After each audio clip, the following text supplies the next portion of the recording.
Greetings, I'm Pastor Eric Smith, and this is Wakening Grace.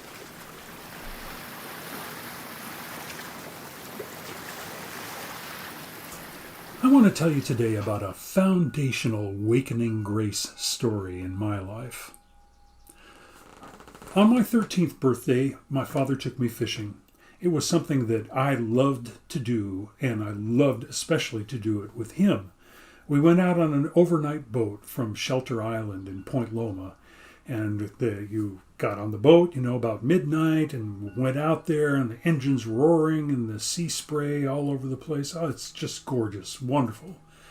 So we're talking out on the boat, my dad and me were talking, and he says, Eric, I got a birthday present for you. I said, well, Dad, I thought this was my birthday present. He said, no, I got something else for you. And he reached onto his hand, and he took off this big gold ring, a ring that I had seen him wear my entire life. And I always admired it. I loved that ring. He said, this was given to me on my 13th birthday, and I want to give it to you now. Well, it was just the most wonderful thing I'd ever gotten as a gift. I mean, I like fishing trips. This was even better.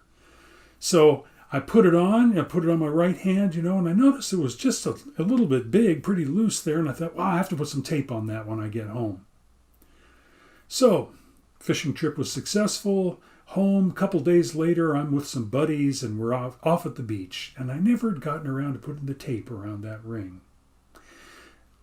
We're out at the beach and playing, and somebody started a mud ball fight. Well, I'm game for a mud ball fight, and I'm in about knee-deep water, and I reach down to get a big old hunk of mud and chuck it at the guy, and I watch as the ring flies off my finger and lands in about knee-deep water out there. Well, in the shallow water, you've got the white water going and the sand churning. You can't see the bottom. I went over there as fast as I could. I looked all over the place for it. I couldn't find it. I searched on my hands and knees in that water for about 45 minutes. Never could find it.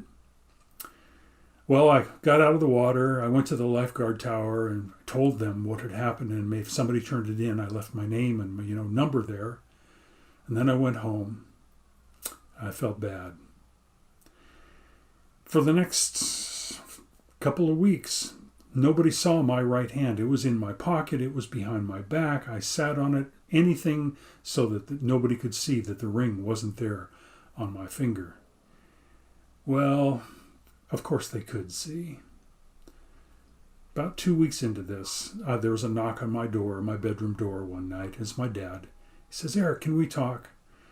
So I said, sure. And he came in and he said, you have something you want to tell me? And I said, oh, Dad, I feel so bad. I'm so sorry. I lost the ring. And I told him the story of what had happened in the mud ball fight and all that. And I'm just about beside myself. And then we sat quietly for a couple of moments. And he looked at me and he said, Eric, here's how I'd like for you to think about this. He said, think of how exciting it'll be for the person who finds that ring.